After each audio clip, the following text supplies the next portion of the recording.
आज हम पढ़ेंगे मल्टीपल ऑपरेशन फंक्शन के बारे में। देखिए, आप देखेंगे डेटा मेन्यू में होता है मल्टीपल ऑपरेशन फंक्शन। इसका हम उपयोग करना सीखेंगे।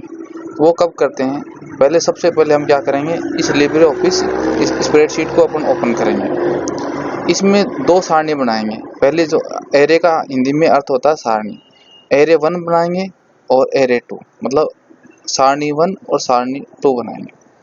सारणी फर्स्ट में क्या होगा, किसी भी आइटम की क्या होगी, प्राइस होगी और कॉस्ट प्राइस होगी, वो दे रखा है। और उसका प्रॉफिट हमें क्या करना है, पता करना है। जैसे मान लो हमारी आईटी की एक बुक है, उसकी जो सेलिंग प्राइस वो 20 रुपये है, माना कि उसको 20 रुपये में बेचते हैं, और उसकी कॉस्ट प्राइस है, मान लो उसकी लागत मूल्य 8 रुपये है। 8 रुपये का मतलब उसको 8 रुपये में बनी है और बेचा उसको 20 रुपये में। तो अगर 20 में से 8 घटाएंगे तो 12 रुपये का हमें क्या होता है, प्रॉफिट होता है। और कितनी, एक बुक का प्रॉफिट कितना है, 12 है। अगर यही आइटम हम 10 बेचें तो इसमें प्रॉफिट होता है 120 रुपये का। तो 120 रुपये का जो प्रॉफिट होता है, इसके लिए हम सूत्र कैसे लगाएंगे वो देखिए। पहले क्या करते हैं, मान लो पहले यहाँ समझ लो, आप थोड़ा साइड में आपको समझा दूं जिससे आसानी से आपके समझ में आएगा।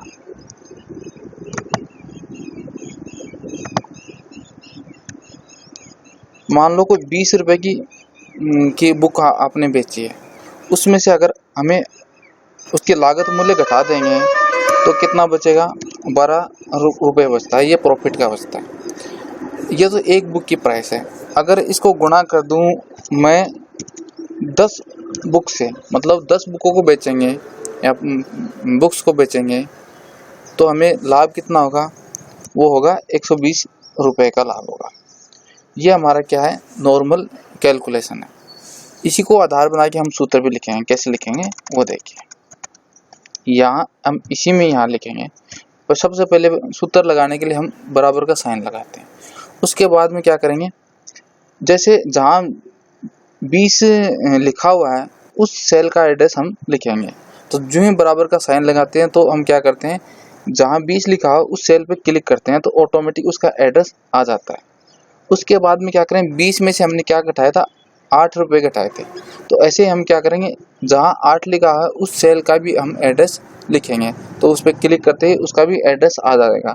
जैसे क्या है, D9 है, तो ये जो 8 लिखा हो किस में लिखा हुआ, डी कॉलम में लिखा हुआ है, और इसकी रो कौन सी है, 9 है। तो इसके लिए इसका सेल एड्रेस क्या हुआ, D9 हुआ। उसके बाद में क्या करना है, हमें इन दोनों को कर देना ब्रैकेट में बंद। पहले ये कैलकुलेशन होएगी।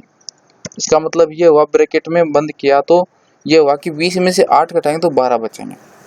अब ये होने के बाद हम गुणा किससे करेंगे, जैसे यहाँ पे कितने आइटम सोल्ड हैं, 10 आए, तो यहाँ पे 10 लिख देंगे, या 10 का सेल एड्रेस लिख देंगे। जैसे इस पर क्लिक करते ही D10 आ गया, क्या आ गया, D10 आ गया, और एंटर कर देंगे तो इसमें क्या आ गया, आपका प्रॉफिट कितना आ गया, 120। ये तो कि थी हमने हमारी सामान्य जानकारी, ये थी एरे 1 के अंदर, मतलब सारणी 1 में। इसी सारणी का, इसी सूत्र का उपयोग करके इस सारणी में प्रॉफिट निकालना है।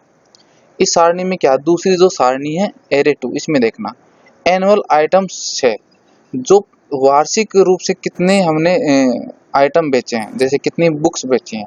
यहाँ हमने कितनी बेची थी, 10, और यहाँ पे है 1500।